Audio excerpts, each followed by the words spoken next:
for this one. All right. You said, "Oh man, this new Anthrax album is crushing the souls. Persistence of Time." Yeah.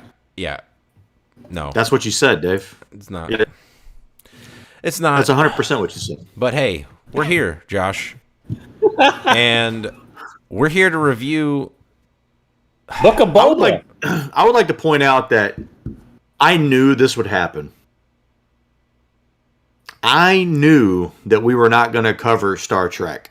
You guys made up this whole story about, no. There's going to be a mid-season gap, so we should put this off, and so it lines up with the mid-season gap. Josh, What you're telling me is you guys don't want to do Star Trek. Hey, Josh. And, Josh, hang tight. Listen. Hang tight. Holster that anger. Give me 2 seconds. Hey, if you're watching this, if you're not watching this live, check down in the bottom to skip all of this banter and go straight into the episode. While you're at it, subscribe to the channel, like this this video, so we can do more of this type of content. And we appreciate you. Josh, go. If you want to listen to funny shit, go. Yeah. I don't appreciate you guys basically cutting me off at the knees here and not doing any Star Trek. Okay, you can just tell me you don't like the show. It's fine. No, look, Josh. Here's the God's honest truth. Star Trek Discovery season 4 is better than the Book of Boba Fett season 1 as of today. Hey, look, I am not going to agree with that statement, but I would say that I am trying to give both of them the benefit of the doubt, and the rest of the season will determine if that is a true statement or not. Yeah, look. I have issues with both, but I also there are parts that I like of both. Look, I'm not gonna unleash the dragon here, immediately on Book of Boba Fett because I want to save some juice for the pod. But hey, quick question: did we say last week that we were going to be reviewing Discovery this week? Yeah. I can't. Okay, just so that everybody does know the truth, we did not know that there was 13 episodes, and we just found out today that I guess after episode 7, there's like a month gap between that episode and the next episode after that, with episode 7 specifically being labeled as a mid-season finale. So we're going to watch both 6 and 7, and then next week we'll recap the first halves of the season 4. Ooh. Yep. Yeah. We're coming back this Saturday though for Slayer, right? Yeah. Yep. Yeah. We're getting back on the proper timeline. Yeah. So we'll be So back. we're doing Boba and Slayer. Oh, yeah, that's a good call. I think so. I didn't even consider that, but yes, that is correct. And spoiler alert, Boba's going to need to come strong on this second episode to turn it around for me.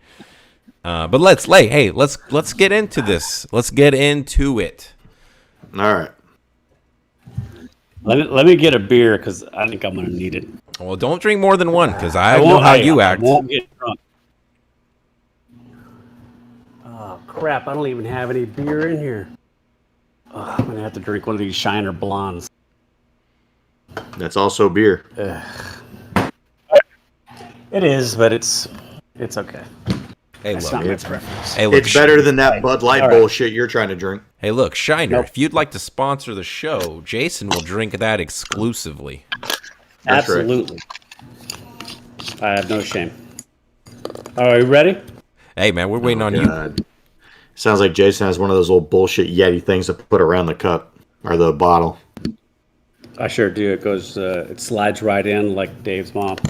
Oh, God. That's both gross and untrue. What a tool bag. All right.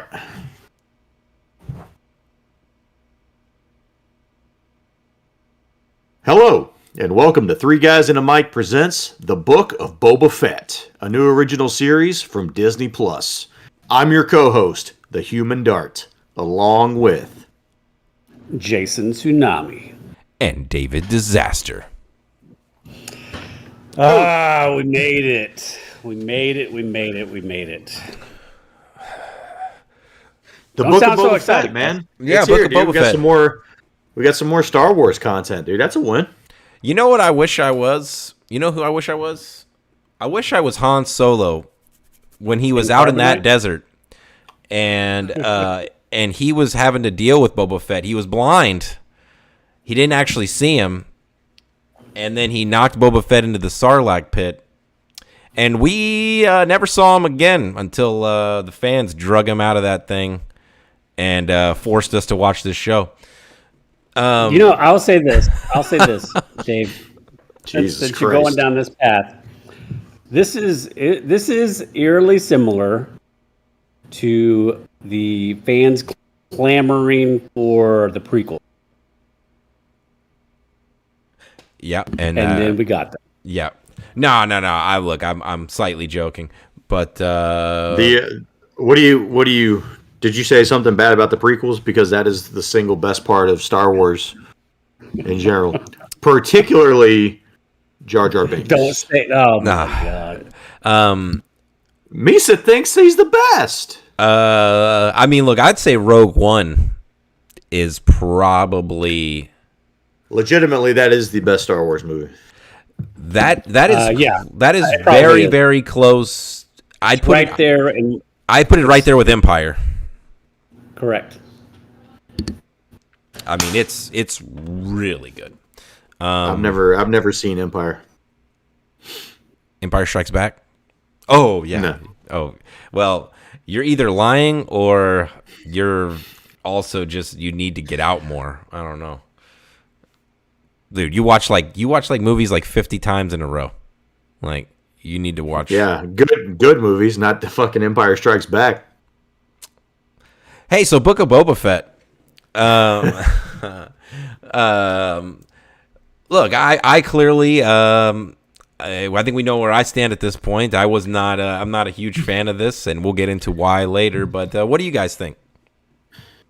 Yeah, look, I'm not the big Star Wars guy here that you two are, so, I don't have this same, I guess. I know who Boba Fett is. I know what happened to Boba Fett, but I guess I don't have like that same fandom or that same desire to see Boba Fett, or in Dave's case, I don't have the vitriol about Boba Fett coming back either.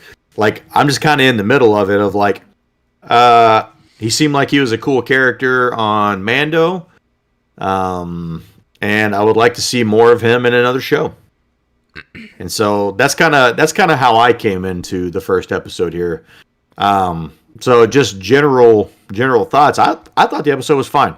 I thought we got a chance to see, what I guess you could say it's an origin story, but basically it's, him getting out of that Sarlacc pit and then what happened to him in the next like 5 years essentially, before he kind of made his comeback on the Mando. So real quick on that, Josh, I feel like asking it here makes the most sense. You mentioned that your primary experience, correct me if I'm wrong, is with Boba Fett is just, seeing him on Mandalorian, kick some ass in that episode that he was on, or the couple of episodes that he was on there. And, he was doing his thing, right? Like he was, Yeah. Do you think And he makes a dramatic entrance and he looks badass. Yeah. Do you think that what you saw in this first episode lived up to that? I mean, listen. That fight scene that he has with the Putty Patrol later on in the at the tail end of the episode is not good, and the fact that he has to have Bebop and Rocksteady take him back to his little chamber to heal, it's not a good look. Okay, I'll give you that. But I think it's a good setup for the next couple episodes. I think we're still going to get, badass Boba Fett coming at some point during this season, but he didn't show up well in the first episode. Yeah. Other than, when he cut the head off that 6-legged creature. Yeah. Goro. Yeah. Goro. Yeah. I think for people listening to this podcast or checking out the video on YouTube, I think that's part of the interesting part about the dynamic in this group is the fact that Josh is the Star Trek guy, we're the Star Wars guys, and we don't really prescribe or live in the Star Trek universe where Josh knows that stuff.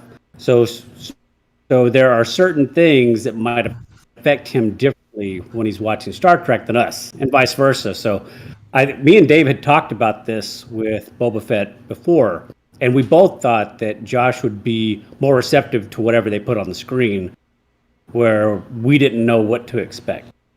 And I, as far as my thoughts on Boba Fett, me and Dave had talked about this before.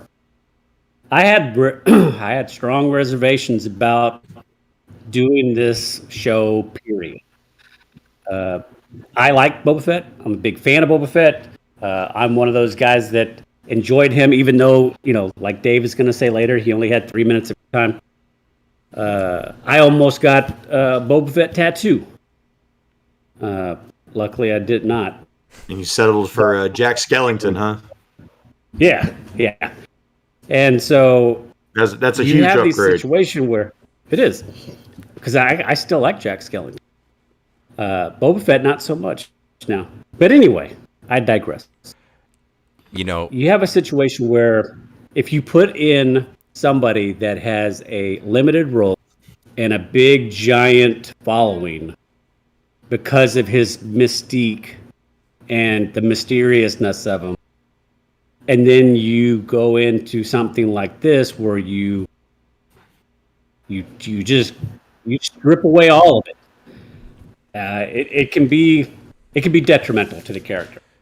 So that's a really good point, Jason, and it kind of helps. That helps illustrate how I feel, right? So I just want to expand a little bit. So I liken this to imagine Wizard of Oz, if you will, but they never reveal the man behind the curtain in the movie. And then later, they create a show about that man. And that show, that's when you see he's the man behind the curtain, right? So you see he's just this regular old guy that's kind of nobody, right? But prior to that, you thought he was this, like, all-powerful Oz. And that's your idea of him. And really, that's not what he is. And kind of moving on from that, right? So I just want to get away Dave, from that. Well, real quick. Yeah. Was that actually your point, or did you steal that from somebody? I just made that up. That was deep. Okay. And I totally that totally helps me understand why you think this is a big pile of shit. No, that's good. So the one thing I think this show could benefit from, and I want to bring up, I know this is about Disney Plus, but I want to bring up Amazon Prime because it's something that they do with their mainline original series that I think greatly benefits their shows.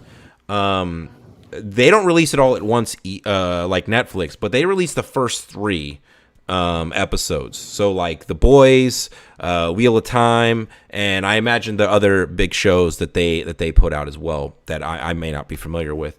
They release the first 3 right off the bat. So you get an idea for where the show is going. And I feel like that potentially could have greatly benefited Book of Boba here, and probably or had the opportunity to change my first reaction to it. Because it's going to take us 3 weeks to get to 3 episodes in, right? Before I really know where the show is going. Because I mean, obviously we're 1 episode in, but first impression is not. First impression kind of sticks with you, and that's kind of where I'm at right now. But I don't want to belabor the point too much. So we can kind of move on where we need to, but I just wanted to kind of get my feelings out there. Like, I know we were joking in the beginning, but that's kind of how I feel right now. Yeah. That's Jason, a good point. take us to that recap there, Fossil. All right. Book of Boba Fett, Season 1, Episode 1. Stranger in a Strange Land. Book of Boba starts off with a flashback answering one of the most highly theorized and argued topics in Star Wars. How the fuck did Boba escape the belly of the Sarlacc? And it turns out he just burned a hole through its guts and crawled out of the sand. Yeah, I had read that there was a conflicting thought that somewhere before he had flown out of there using his jetpack. There was quite a few different theories. I couldn't tell you all of them, but I mean, the funniest part is, and I hope it's not true, but this scene was actually completely played out in a 2013, I believe, episode of like Parks and Recreation. Yeah. Oh, yeah, where somebody goes up, yeah. So I'm hoping that's not true, but like I said, this is one of those things where people just couldn't accept the fact that Boba would die this way, so they had a million ways that he was able to survive this. Yeah, but I thought it was cool. I thought it was cool seeing him get out of there. I would say we'll get to it. Yeah, without interrupting your recap, I just want to say like the first 5 to 7 minutes here is the best part of the episode for me. Okay. Now, but here in the here and now, Boba is taking over the crime ring that was held by Jabba the Hutt, then succeeded by Bib Fortuna, the weak-minded personal assistant. Tribute is given by all but the mayor. There's assassination attempt leading to a street fight, and Boba being saved by Grimorian guard he had spared earlier. Boba goes back to the back tank to heal, and we get more backstory of what happened to him escaping the Sarlacc pit, including Jawas taking his armor, Tusken Raiders taking him prisoner, and his assumed acceptance into the clan after killing Goro from Mortal Kombat and saving the chief's child. Yeah. I mean, we also had like Scorpion and Sub-Zero counterparts in this episode as well. Yep. Maybe. Yeah. So, Dave, I think you already said it, and I definitely have this on my list, but this is usually where we go into favorite scenes, and I agree. I think that first 5 minutes, again, like, I know the story, but I'm not like deep in the story, so I thought that was like really cool, was to see like him in this Sarlacc. Is it a Sarlacc or is yeah? I think that's. I know it's a Sarlacc pit, but okay. I believe I'll look it up, but I believe that's the name of the creature. Yeah, the creature is the Sarlacc. Okay, so he's in the belly of this Sarlacc, and it was kind of cool looking around, and you see other stormtroopers and shit in there. So I thought that was pretty cool. Those guys didn't make it out. No, they didn't. But just seeing the story kind of progress from there and see how he got to at least back to living, right? Yeah, dude, the part where his arm shoots out of the sand, crawls out of there, and he's just covered in slime and goop and stuff. Hands down, yes, that is the best scene in episode 1. I agree. I wanted, I agree with you, Josh. While we're staying on topic here as best scenes, I think that is easily the best scene there in the beginning, and I wish we would have gotten more of that. It almost happened too fast for me. It's like he was out, and then that was it's kind of like it. Yeah. And I don't know what more I wanted. Like I can't really describe it necessarily, but I don't know. I just felt like it was over pretty fast. We'll come back to it. That's my number 1. I'll say it seems like when he goes into the chamber there that he's going to continue to have these dreams. So my guess is this won't be the only episode that has those callbacks. I'm assuming we'll get continue to get more of that story filled in as the episodes go along. Okay. Yeah, I certainly hope so, because when we get into issues, that is one of my main concerns forward. I do hope we get more of that. Fossil, do you have a different scene that you want to talk about? Not really. Like that opening scene. Like I'm gonna echo what Dave said, and I'll go into it later. But like I could have used more of that because to me, especially as a Star Wars fan, that was something that I have it written down here. We've been waiting 38 years to find out how he made it out of there. Well, it sounds like you've been waiting that long. Sounds like Dave didn't give a shit. Yeah. So I could have used more expounding on how his struggle inside the Sarlacc pit and stuff like that. So like I said, I can't think of another scene that really rivaled that because for the rest of it, you're just kind of figuring out, what are we doing next? What are we doing next? What are we doing next? Plus, it's only a 30-minute episode, and there wasn't wasn't really too much popping off. Yeah. So what about favorite characters for the episode? So for me, there was only really one option, and it's not Boba Fett. It's not Boba Fett. It's shocker. I would say it's Fennec Shand. Lauro. I picked Fennec Shand. She's the only one keeping it real. I picked Fennec Shand because I'm hoping that, my original hope for this show was that this was going to be a darker toned show. We have Mandalorian, the Mando, for those that don't know, go watch the show, obviously. But, he's very much about like honor and code and all of that, This is the way.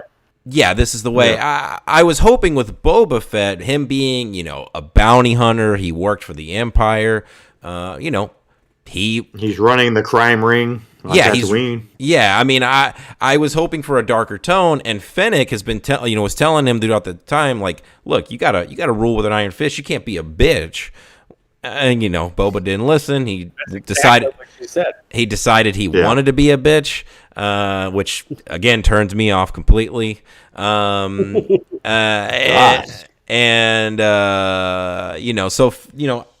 I'm hoping that Fennec can get some, can reason with Boba, make him realize, look, you got to stop being a pussy and you got to start fucking taking some goddamn names. All right. Yeah. I mean, the thing I'm going to, again, I agree with you, because how all of this got kicked off is this dude just strolls right into the palace, looks homeboy right in the face, and shoots him. Yeah. And then he just, that's why rolls that dead body off. Yeah, I think this first episode is just it's just baiting the hook for people like you guys. I think it's getting everybody like all up in a fucking tizzy here about, oh no, like he's gonna just try to roll over the spec and it's not gonna be this type of show. Like, look, he had to get his cage rattled a little bit here in this first episode. They can't just give you the fucking like enchilada right off the top here, man. They gotta make you work for it for a little bit. I want the cake and eat it too. Oh, look. Yeah. I'm right there with you, Josh. I am, 100% do not believe that Dave Filoni and Favreau fucked this up. But I do not believe that. I do not believe that at all. So my frustration is only with this first episode. Yeah, I mean, again, I think this problem is solved if Disney would have released like the first 2 or 3 episodes off the top. I don't think we're having this conversation because we would have known that this was all just set up. Look, and if it's not set up, if this is really how the show is going, we'll get to that at later episodes, but that would be some problems. Fossil, what'd you have for a favorite character? Uh, it would be easy to go with Fennec Shand. I look, even though I had some issues with this, I still think the star of the show is Boba Fett. I feel like we're going to get a more subdued Boba based on whatever it is that he went through during these years with the Tusken Raiders. I don't know that for a fact, but I do feel like we're going to get somewhat of a subdued character. I do think we're going to get quite a bit of backstory. So as of right now, like I'm still on board with Boba. Yeah, we're gonna see where this is gonna go. So I'm gonna roll with Boba as my favorite character for episode 1. Just for the fact of having him, crawl out of the sand, and which is pretty cool. I haven't lost hope yet. Yeah, I'm gonna go with Mock Shies as Major Domo or Mock Shies. I don't know. There was some debate on which one is what, but the guy who rolled up in there to pay homage instead of the mayor, I like the cut of that guy's jib, man. He's like, oh, no, I don't actually have any tribute to bring. Yeah. But I do expect tribute from you. Yeah. Yeah. Yeah, that was good shit. That reminded me of that dude rolling up on Leonidas in 300 with the skulls of the dead kings. Yeah. This is madness. Yeah. That guy reminded me of that, but I thought he was funny. That was the best part of the episode for me because I was like, oh shit, okay. Look, if this show would have opened with the violence level that it wouldn't have. But if it would have been as violent as 300, bro, I'm in a completely different mood right now. Like, if Boba Fett would have been like, you've got no tribute, well then you die, and then fucking just shot him. Dude, like, let's go. Hey, quick question. We got to progress the story. Exactly. I'll wait because I just had a thought. I just don't even know how this happened. Go ahead. Least favorite character. I'll go first. Go ahead. Go for it. I got the Rhodian prisoner that he's stuck out there in the sand with. That bitch. Dude, that motherfucker sold him out. Like he's cutting himself loose, and he's like, "Yo, Rhodian, you want me to cut you loose?" And he's like, I'm not gonna recreate the sound because it's brutal, but he alerts the Tuskens that something is not right here. And I was like, dude, my guy just tried to help you out. So fuck that Rhodian. Yeah. Jason? Yeah, and then he tries to call him out again when they're digging for the water pump. Yeah. It's like, look, man, what's your deal? We can escape. And he's like, I don't know what he says, but he says something to him. Well, that guy sucks. Who's your least favorite character, Jason?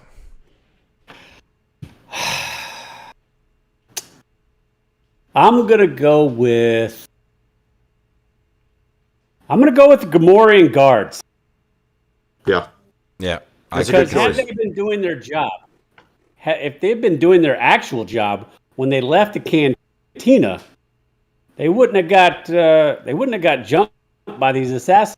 Yeah, where were these guys? Him and Fennec Shand. Exactly. They're like halfway down the street, and the actual camera shot is showing where they walked from. These guards are nowhere to be found. They should die a horrible death in the next episode. Yep. All right. Who you got, Dave? I'm gonna pull a curve. I'm gonna set a precedent. My least favorite character is Robert Rodriguez, the director. Oh no! God. He's also in the show, by the way. Yeah, but I'm referring specifically to his direction. I'm gonna replay. I'm gonna replay a conversation that I had with one of you. It was Jason. Okay, I was I was discussing with Jason my initial first thoughts of the episode, just like I had just finished it, and I was like, man, the action in this just doesn't compare to the previous time that we saw Boba Fett. I was like, man, the last time we saw Boba Fett, we had Robert Rodriguez, who's done just action movie after action movie, great choreography and cinematography. It was amazing. Like, and Jason's like looking it up, like, Dave, Robert Rodriguez directed this. I'm like, no, he didn't. Yeah. It's the first name that pops up at the end of the show. Yeah, I guess I was so disgusted that as soon as it went black, I just fucking closed the app on my phone as quickly as possible. It's his name, and then it's immediately written by Jon Favreau. Dave Filoni's not on there either, which is ridiculous. No, I think Robert Rodriguez. I think this episode is very poorly directed. The action sequences, in particular, are cringe as hell. It reminded me. Okay, I do have a question. Hold on, real quick. Okay, go ahead. It reminded me of the Power Rangers when I was watching this. God. Like, okay, Boba Fett is surrounded. I get show has to happen. Okay, that's fine. The show has to happen. I understand. I get all of that. But the man is wearing a jetpack. Why is he letting people surround him? He has a blaster. I don't know if you guys noticed this. He has a blaster on his holster on him. Instead, he makes the decision to not fly, to shoot a rocket, and blow him and Fennec up. That should have killed them. Let's be honest. This show should have ended after the first episode. He should have just be dead. But no. Also, he doesn't have his fucking helmet. Why does he not have his helmet? Okay, oh sorry, it's filled with money. It's filled with money. I'm sorry. I guess they had to not put the helmet on him, so they had to fill it with money. They have to give a reason for him not to wear it. Anyway, you have a blaster. Sounds like good direction to me. Why was there not one single blaster shot in this episode? Please tell me. Because he's trying to rule with respect, not with violence. Bro, he's surrounded by people with fucking shields and melee weapons, and this man is like Steven Seagal trying to fight them off and just getting his ass beat. And I'm not talking about young Steven Seagal. I'm talking about fucking super fat Steven Seagal that is useless in movies now. He's like, yo man, I'm Boba Fett. You know, that's like Steven Seagal playing Boba Fett, dude. That is what this reminded me of, and I blame Robert Rodriguez. Okay. Jon Favreau can get it a little bit too. He fucked this up. Oh my god. Fossil. Man, I already got the Gamorrean guard. Oh, that's right. All right. Well, here we go. We've reached everybody's favorite part here. Issues. Where do we want to start? What's left to talk about? I mean, for me, I think I've discussed everything. Here's what I'll say. I agree that the fight scene that Dave is referencing here, where they're surrounded, is below average, okay? Because we've seen Mando and we've seen Fennec. Any Rodriguez film.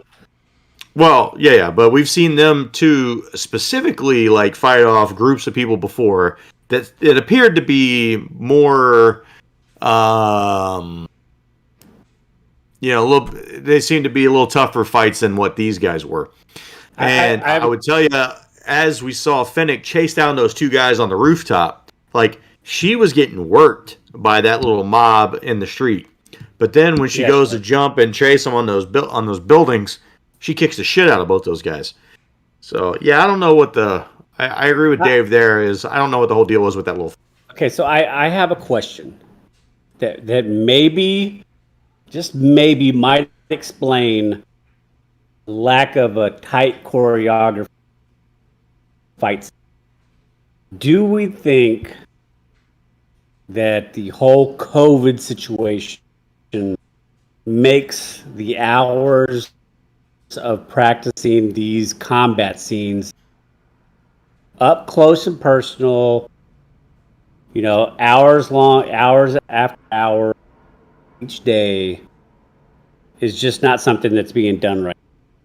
Okay. or during shooting, because that's the only thing I could think of. Because to what Dave said, like the choreography on this was not good.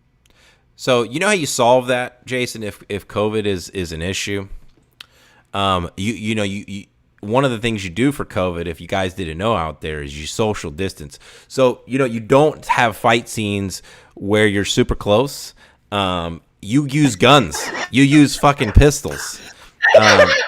Blasters. He can use his jetpack, fly up higher, and then shoot people down there. I mean, again, imagine the episode is exactly like it is. Okay, everything happens just the way it does. But instead of them rolling up on him with shields and fucking like spears or whatever the fuck it was, like fucking batons, imagine they just kind of, it's like an OK Corral situation, and they roll up on him with blasters, and they're like, they're trying to intimidate him or whatever, or kill him. It wasn't even clear that they were trying to kill him. Like, I don't know what their end game there was. But because you kept stabbing him with those electric staffs. You know what is a one-hit kill with somebody who's not wearing a helmet? A blaster. That I don't know if you guys knew that, but I saw Greedo get shot with a blaster in Star Wars Episode 4, and it killed him in one hit. So the guy is walking. Boba Fett is walking. Imagine you're an assassin. Your target is walking around without a helmet. He's holding his helmet in his hand. His hands can't even grab his gun because it's holding his helmet. He's just walking around. He's like, "Yeah, Finnick, we're going to rule with a light fist because that's what we need to do." And then you turn around the corner. You're like behind a corner. He doesn't have the force. He doesn't know the shit's coming. He doesn't have spider senses. You just fucking pop. And then the blood just sprays all over Fennec, and she's just like, ah! And she just runs with her money, and it's over. You're done. It's like, instead of doing that, you decide, nah, man, what we're gonna surround this guy who's a dangerous assassin. This is how we roll. We're gonna surround him, and we're gonna pull up our shields, and he can't stop us. He's got rockets. The rockets. This will block the rockets. What about his blaster or his jetpack? He won't use them. How do you know? Because I know. And then that's it, dude. It's so stupid. Well, okay, so they're trying to take him alive, Dave, because the mayor who sent the Putty Patrol after him wants to control Boba Fett. You know what I saw in the very first Star Wars movie that was released? Set it to stun. Fucking stunned Princess Leia, and she fell down like, ah! Like, dude, like one hit. You're telling me that doesn't exist anymore? No. Oh, okay. All right. So, okay, so I didn't like this show. I'm gonna expand on this. Okay, so just to expand on that point, what Dave was talking about, Boba is the elite of the elite. He is known. He is known. Is he? As one of the galaxy's deadliest bounty hunters. Give me to the Bacta tank. But he gets KO'd. He gets KO'd by a Jawa. He gets abused by a child. He gets absolutely embarrassed in one-on-one combat. Can't find a way to escape the child when he was digging for water pods. And somehow he still managed to kill Goro. Josh, what I want to know, is nonsense. This. You had an opportunity here, Josh, and I feel like you missed it. You have always took the opportunity to trash Star Wars to make us feel bad because you think it's funny, and most of the time it is. But you had a missed opportunity here. You could have laid into this fucking show. Like, just obliterated this show. And I would have not been able to say anything. At all. You'd have been like, guys, I thought Star Wars was good. Like, that's what I wanted to hear from you. I'm disappointed in you. Josh is your least favorite character. Josh is my least favorite character. Yeah. Look, man, I didn't think it was. I guess I didn't come in with all this Boba Fett hate baggage. I don't have hate baggage. You have. Dude, yes, you do. Listen to you, bro. He's a side character that fucking got killed by blind Han Solo. Killed. He was dead. He was dead. No one thought he was alive except desperate fans who thought that a thermal detonator situation was cool. Like, oh my god, dude. All right, so that leads us to it's Jason's fault. One of my other issues. Yeah. Okay, so after, and this was what I was talking about earlier. After 38 years, long years, the mystery of Boba Fett's escape is literally told within like a 2.5 to 3 minute window. While him crawling out of the sand is like visually well shot, really awesome. It did end up feeling underwhelming. And I'll be honest, like you could have spent half of episode 1 showing me much more a harrowing escape, maybe more. I don't know, just anything. I would have rather had half just him reliving the Sarlacc pit than half of what we got, including probably 90% the Stampede. I don't know. Like I said, I thought it was a good amount. I thought it was a good amount.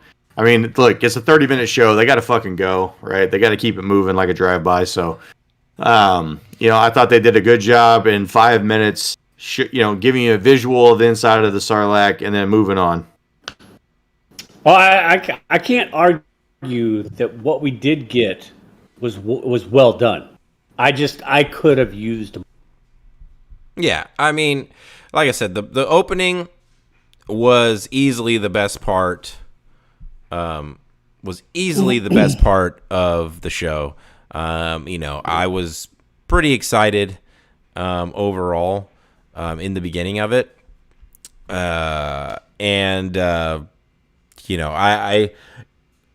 it does make it weird. Or I'll ask you, does it make it? This is mainly directed towards Jason because I feel like Josh just doesn't frequently watch a lot of the Star Wars movies just in your off time, but like. Does it seem weird knowing that in when you're watching Return of the Jedi now, and Boba Fett falls in there, you realize that like in an hour or two that dude's out already? No, because I prescribe to the fact that he didn't die to begin with. I don't know how he got out. Now I you do. No, I will say, no. That's what I was saying. I do know now. Well, I will say one of the cool things about his escape is that when he does crawl out, you actually see the remains of Jabba's like transport. You also see still in the seals are out. Yeah. You also see the part of the Sarlacc, the tentacle that was holding on to Lando, still there as well. Yeah. So I mean, look, it again, 5 to 10 minutes into it, the first 5-10 minutes, I was all in. I think the worst part of the show for me was the quote unquote present day of the show, which I thought was supposed to be. I mean, like he's supposed to be the head of the cartel, the head of the of Tatooine. Like that was the stuff that I was the most excited to see, really, and that's where my disappointment lies. Yeah, I'll say that my last issue is going to be resolved, I hope, and would not even be an issue, I think, had we gotten, say, the first couple of episodes, or I don't know, maybe make the first fucking episode an hour long, so you can tell what you need to tell in a grander way. And that is, Are we led to believe that Boba spent 5 years with the Tusken Raiders, never going to get his armor? When we see him in Mando in Picard with the gaffy stick, like what the fuck? He never went and picked up his ship, whatever the fucking fire starter, whatever Fire it's spray. fucking called now. He never did any bounties. He didn't go off world. Yeah, that's terrible. None of that makes sense. Yeah. Look, I don't want to trash the show any more than I already have.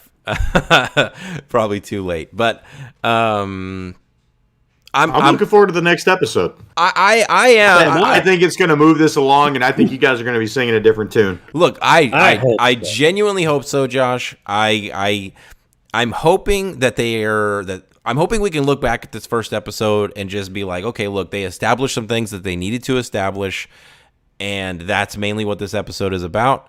I really do want I want something to turn the corner for Boba, and I want to see the ruthlessness come out, man. Like I need him to act like the character that everybody who loves Boba Fett, like I want him to live up to the hype that they had for him. So that's all I got. I'm good to go. Are you guys looking at this? Comment? We have a commenter in the chat. Says that the plot twist, the mayor is Kathleen Kennedy. Look, that would be an improvement over what we got. That would be apropos, man. Yeah, that would be fucking on the nose. Yeah, that's on the nose. That would be fantastic. But actually, it wouldn't be because. Yeah, she ruined the sequel trilogy. Oh my God. Thank God for Mandalorian, because, man, like that's the only thing good about Star Wars these days. Anyway. Anyways, hey, so coming up here end of the week. For those interested, we're doing the next episode of our Metalheads journey. So we're doing the next 4 Slayer albums. Yep. Yeah, I will also be doing an episode of Boba Fett this week. Hey, and then following week, we're coming back with Star Trek Discovery Season 4. The first half season review. Hey, quick question. How many Slayer albums is on this next one? Is it 5? It's 4. There's 4 Slayers albums. All right, I'm through 3 of the albums. So I just Yeah, you got to skip Undisputed Attitude. Yeah, and then so the last one you're gonna listen to is God Hates Us All. Yes, in Dave Filoni we trust. And you're in for a treat. Yeah, absolutely. Dave Filoni. Dave Filoni's name is actually not on this first episode of Boba Fett, so he is still golden in my book. So he's like he got done watching this. He's like, well, I didn't. He's like, thank God. He's like, is that the storyboard I sent John? He went with his own. He went with his own shit. That wasn't what I sent him. Anyway, I love Star Wars. Yeah. Well, hey, look, the next episode is going to be good. You guys are going to be singing a different tune. I hope so. We'll see you guys next time. All right, take it easy, everybody.